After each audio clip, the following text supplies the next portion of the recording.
Salut à tous et bienvenue sur ma chaîne. Aujourd'hui, nous allons plonger dans la peinture fluide ou peinture acrylique pouring. Si vous êtes débutant, eh bien, je vais vous guider dans cette aventure pouring et vous donner 5 conseils simples et faciles pour débuter dans la peinture acrylique pouring. C'est parti! Première étape, le matériel. Le matériel à acheter. Alors tout d'abord, eh bien sûr, c'est les peintures acryliques. Alors vous avez plusieurs marques. Ici, moi j'en ai beaucoup, c'est mes marques à moi. Je vous conseille d'acheter des peintures peu chères au départ, genre Action, le Févicryl de la Foire Fouille, et d'acheter par la suite des peintures de marque lorsque vous aurez fait tous vos essais. Puis un médium. Alors je vous conseille absolument un médium pour ne pas avoir une peinture qui craquelle et qui ne soit pas fluide, pas jolie. Je vous conseille ces 3 médiums en premier. Pas très cher, facile à trouver et facile à diluer. Le médium de chez Action, les Acryl, c'est en magasin de bricolage, et la colle blanche vinylique, très facile à trouver un petit peu partout. Et puis les autres médiums, alors moi j'ai ceux-là, il y en a encore plein d'autres. Je vous déconseille pour le début le Flétrol, celui-ci et les pouring médiums de marque.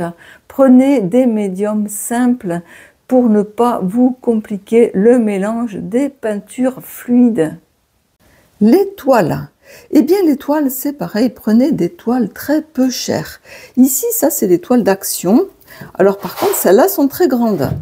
Je vous déconseille les grands formats pour commencer. Commencez par des petits formats. Ici, j'ai celle-ci qui fait 30 sur 40, c'est très bien.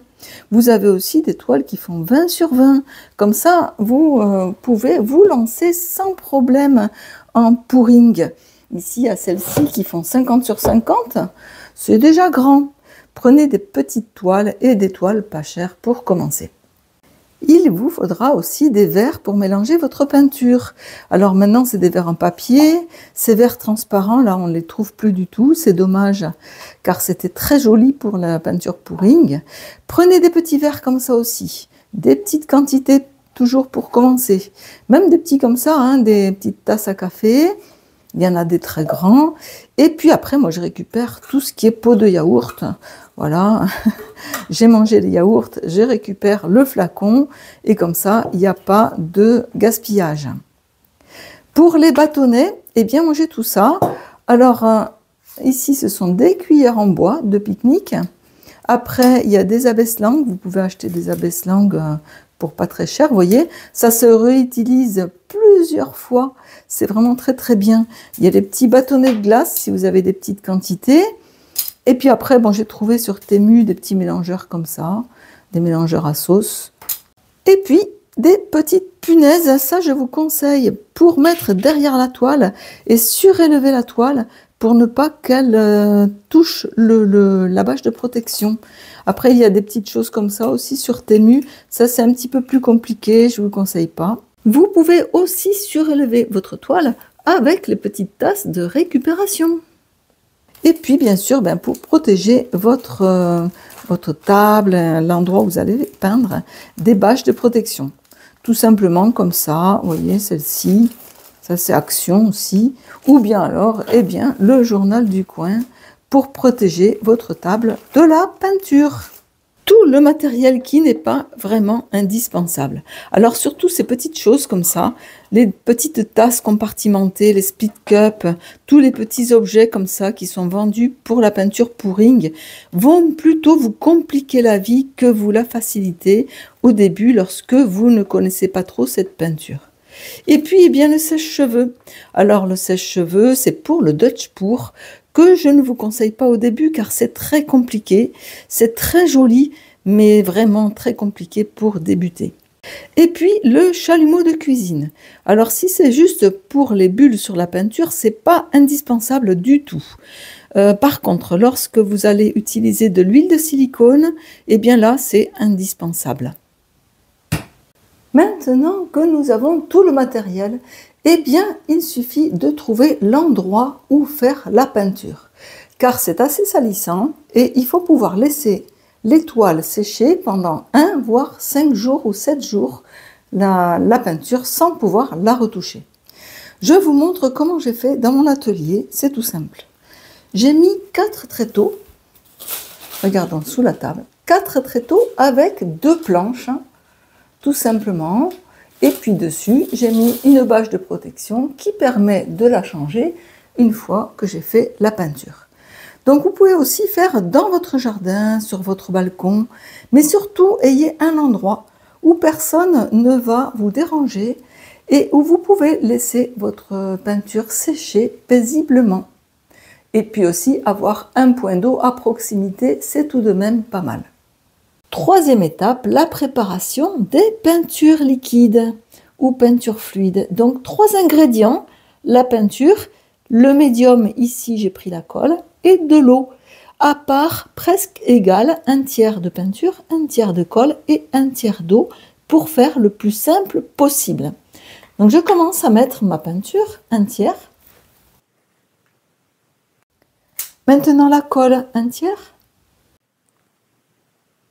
Voilà pour la colle. Et maintenant, je vais mettre 1/3 d'eau. Mais avant de mettre l'eau, je vais d'abord mélanger colle et peinture. Donc je mélange mon médium et la peinture avant de mettre mon tiers d'eau. Vous voyez le verre transparent, c'est bien pour voir si on a bien mélangé. Bon, ma peinture et mon médium se sont très bien mélangés. Le petit conseil, c'est de bien mélanger vos peintures liquides. C'est le secret de la peinture fluide réussie. Maintenant, je vais mettre le tiers d'eau qui reste, mais je vais le mettre doucement. C'est-à-dire, je vais rajouter un petit peu d'eau pour bien mélanger la colle avec le médium, ici la colle, et je rajouterai pour faire le 3e tiers pour la peinture liquide. Je mélange bien. Le secret de la peinture fluide réussie. Le mélange. Car vous voyez, on voit avec le verre en plastique que ça se mélange des fois pas très bien. Eh bien, il faut passer un certain temps à remuer la peinture. Là, je n'ai pas mis encore 1/3 d'eau, elle est déjà un peu fluide. Alors bien sûr, il y a les consistances, mais je vous conseille au début de ne pas faire attention aux consistances. Voilà, maintenant, je vais avoir mon autre tiers d'eau. Et ma peinture fluide est prête. Là, elle est très fluide. Moi, je l'aime bien très fluide. L'essentiel, c'est que toutes les peintures soient pareilles. La peinture bleue, c'est un bleu phthalocyanine de Févicryl. Donc, je mets 1/3 de peinture dans le verre. Puis je mets 1/3 de médium. Puis je mets 1/3 d'eau. Voilà ma petite préparation. 1/3 de peinture, 1/3 de médium, ici la colle, 1/3 d'eau et vous avez votre peinture fluide. Ne vous compliquez pas la vie pour les textures, les quantités de peinture. Mettez 1/3, 1/3, 1/3. Vous allez forcément réussir votre peinture. Le secret d'une peinture fluide réussie, c'est bien mélanger sa peinture. Regardez, elle est belle. Le secret d'un pouring réussi est la préparation des peintures. Qu'elles aient toutes les deux la même texture, la même consistance, la même fluidité. Pour ceci, si vous utilisez les mêmes peintures, le même médium et la même préparation 1/3, 1/3, 1/3, votre texture sera pareille pour toutes les peintures et votre pouring sera réussi. 4e étape, la plus amusante et satisfaisante, l'expérimentation des techniques. Alors choisissez une technique simple, facile et qui vous donne de bons résultats. Pour cela, je vais vous en montrer 3 que je trouve les plus faciles et que vous pourrez tester en étant débutant. Alors tout d'abord, je vais faire un essuyé, un balayé, un sweep ou un swipe, comme vous voulez, avec l'huile de silicone, quelques gouttes. Ça, je vais le faire tout de suite devant vous. Puis, je vais vous montrer deux techniques avec les tasses qui se font très très facilement et qui donnent des méga résultats, des choses merveilleuses, même si c'est votre premier pouring. C'est parti pour la méthode du balayer, essuyer, swipe, sweep, comme vous voulez. Il faut juste un petit peu de papier essuie-tout. Après, il vous faut les couleurs. Alors ça, ce sont des couleurs, des peintures qui sont de consistance moyenne. C'est pas très fluide, c'est pas très épais. Et ce qu'il faut surtout, c'est avoir un petit contraste. Alors ici, on peut prendre celle-ci et celle-ci. 2 voire 3 peintures, c'est bien pour cette méthode. Ce qu'il vous faut, c'est un petit peu d'huile de silicone. Ici, j'ai celle de Cléopâtre, mais vous pouvez prendre celle de bricolage, la WD-40, ça marche aussi. Donc là, c'est parti, on va faire cette méthode de l'essuyer. Je vais donc mettre quelques gouttes d'huile de silicone dans la peinture dorée. Alors, je vais mettre ici, dans mon verre, de la peinture dorée. Puis, je vais mettre très peu d'huile de silicone. Ici, je vais mettre 5 gouttes que dans cette peinture. 1, 2, 3, 4, 5. 5 gouttes dans la peinture dorée que je vais garder pour la fin. Je mélange un petit peu. Voilà. Et maintenant, je vais mettre mes peintures en bandes ici. Je vais faire des bandes de peinture bleue et puis je vais essuyer avec la peinture dorée. Tout d'abord, eh bien, je vais commencer par le bleu foncé.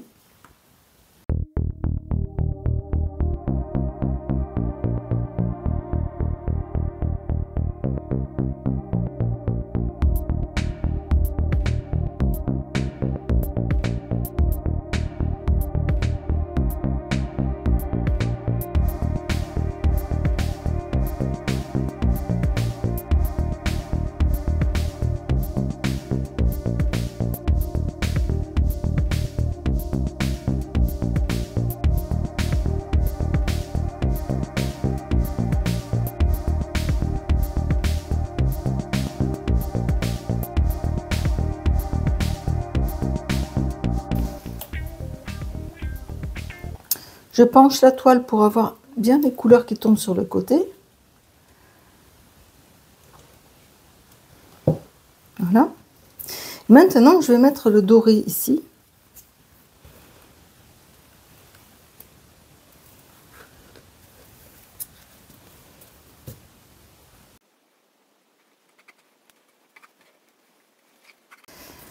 Je prends un sopalin de la largeur de la toile. Je l'humidifie un petit peu.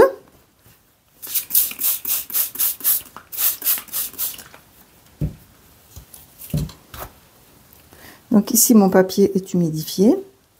Et je vais passer donc tout le long de la toile. Je mets le sopalin sur la peinture dorée. Je le remplis de peinture dorée. Je fais attention que tout soit bien collé. Si vous pouvez voir. Et maintenant, eh bien, je vais juste faire glisser mon sopalin sur les peintures bleues.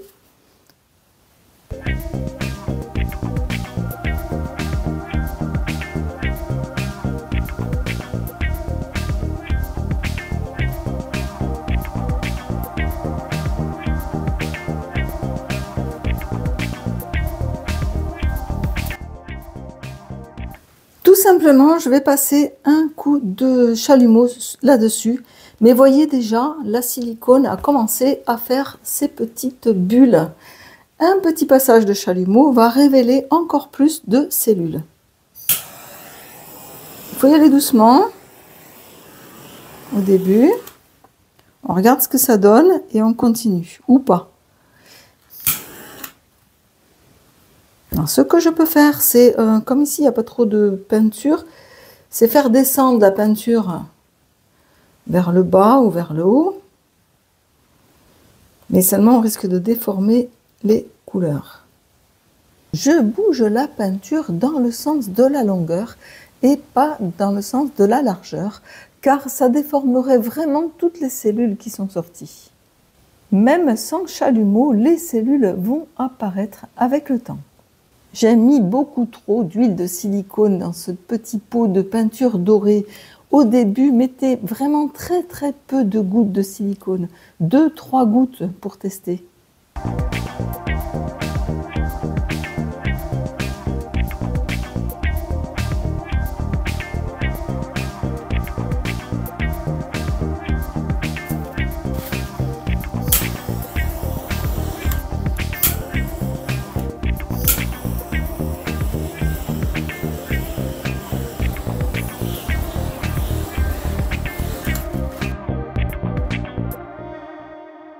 J'ai encore fait bouger la peinture dans le sens de la longueur et un petit peu dans le sens de la largeur. Et voyez l'effet que ça fait, c'est très joli.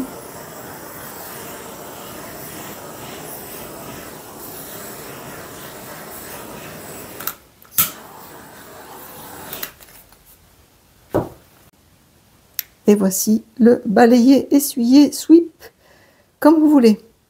Je l'ai un tout petit peu retouché, je l'ai fait couler sur les côtés. C'est pour ça qu'il est un petit peu déformé. Ah, il est joli, hein, mais il y a beaucoup de cellules.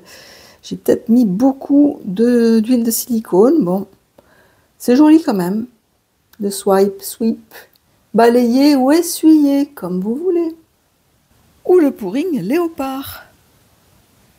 La 5e étape, eh bien, c'est une fois le résultat final obtenu, pouvoir laisser sécher votre toile pendant plusieurs jours, voire des fois une semaine, le temps que la peinture sèche complètement. À l'abri de la poussière, des insectes, des feuilles qui tombent, des personnes qui mettent les doigts dessus, et puis surtout ne pas avoir à bouger la toile durant tout le séchage complet. Deuxième technique avec une tasse, renversée ou flip cup. Cette technique des tasses renversées est très facile à faire. Vous allez voir, il suffit de remplir les tasses de votre peinture fluide, extra fluide, et de les renverser. Alors attention, vous pouvez les renverser comme ça, mais vous allez en mettre partout. Le mieux, c'est de mettre la toile sur la petite tasse, de renverser, d'attendre que la peinture descende et après d'ouvrir la tasse. Je vais donc remplir mes petites tasses de peinture très fluide. Alors, je vais mettre différemment la peinture dans les tasses. Là, je mets à peu près demi-centimètre de peinture. Je vais mettre un... Alors, soit on peut poser comme ça dessus, soit n'importe comment. On est libre en acrylique pouring. Parce que la flip cup, ça réussit toujours. Là, je le mets par-dessus. Je vais rajouter un peu de jaune dessus. Et l'autre, je ne vais pas la faire pareil. L'autre, je vais commencer par le rouge. Puis le orange. Alors, on peut verser comme ça aussi. Le jaune. Comme ça, en même temps, vous voyez les différentes techniques. Et puis du rouge après, pour finir. Voici mes deux petites tasses pleines de peinture extra fluide ou fluide, très fluide. C'est parti pour la tasse renversée. Alors là, il y en a deux. Donc, quand il y en a deux, c'est un peu plus compliqué. Donc, je vais mettre celle-ci comme ça. Voilà, comme ça, vous voyez les techniques de la flip cup. Et l'autre, eh bien, je vais carrément la renverser sur la toile. Vous voyez, ici, eh bien, il n'y a rien qui sort de la tasse. Ici, il est sorti un petit peu de peinture. Maintenant, je vais attendre que la peinture descende dans des verres un petit peu pour pas que ce soit trop mélangé lorsque je vais ouvrir. Regardez comme elles sont belles. Alors, il y en a une plus jaune, une plus rouge. J'adore voir ces tasses comme ça. Alors là, on ne voit pas, mais la peinture est en train de descendre sur la toile. On peut faire un petit trou aussi en haut, sur la tasse ici, avec une punaise pour faire descendre plus vite, mais l'effet ne sera pas le même. Allez, c'est parti pour les tasses renversées. J'ouvre les tasses. Attention, vous allez voir, c'est magnifique. Voilà. On peut même faire, j'aime bien faire ça. Hop là, des petits lassages dessus. Puis mettre la peinture sur les coins, là où ça va jamais, ou les bords. La deuxième, attention.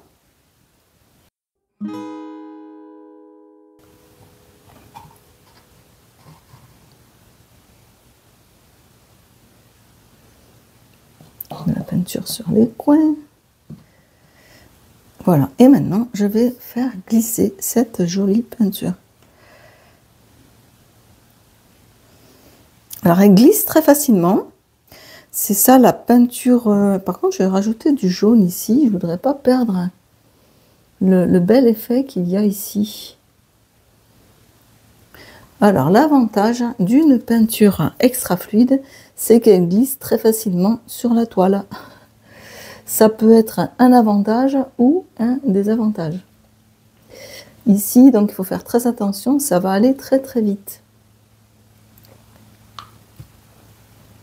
Je veux garder ce dessin, c'est pour ça que j'ai mis du orange et du jaune. Alors, je vais le faire descendre par là.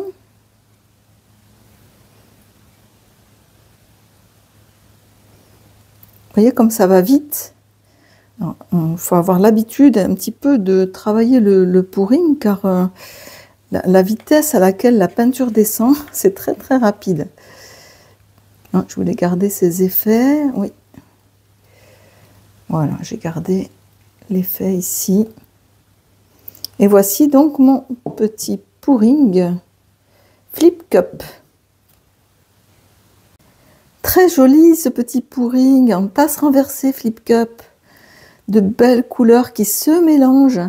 Alors justement, la peinture très fluide, eh bien, se mélange très facilement. On peut voir le dégradé de jaune qu'il y a d'ici à ici. Vous voyez, ici, il y a des dégradés aussi. Et ça, c'est très joli. Lorsque les peintures sont très très fluides, eh bien, ça fait cet effet-là. La technique du straight pour ou versé droit, qui consiste à mettre toutes les peintures dans un récipient, une tasse ou un autre récipient, et de verser sur la toile, tout simplement. Essayez d'alterner les couleurs en contrastant et puis faites comme vous voulez, le résultat sera toujours joli. Vous pouvez mettre vos peintures dans plusieurs tasses.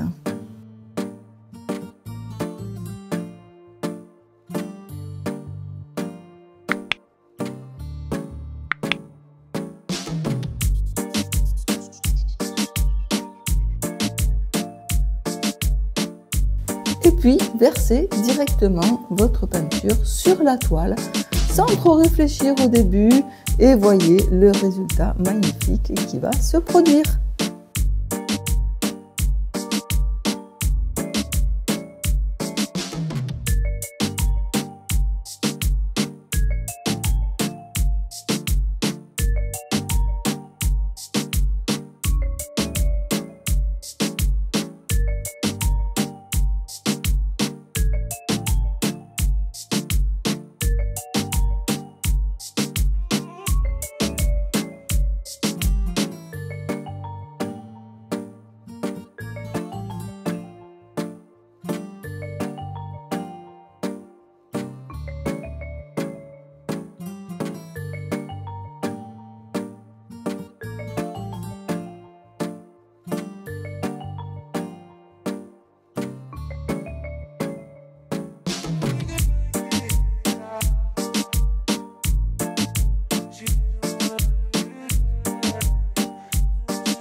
Voilà, vous avez maintenant toutes les clés pour débuter dans la peinture acrylique pouring. J'espère que vous vous amuserez autant que moi à créer des œuvres aussi extraordinaires. N'hésitez pas à partager, poser des questions et laisser un commentaire. Et à vous abonner pour plus de tutoriels sur la peinture pouring. J'en mets toutes les semaines. Merci de m'avoir rejoint aujourd'hui et à la prochaine.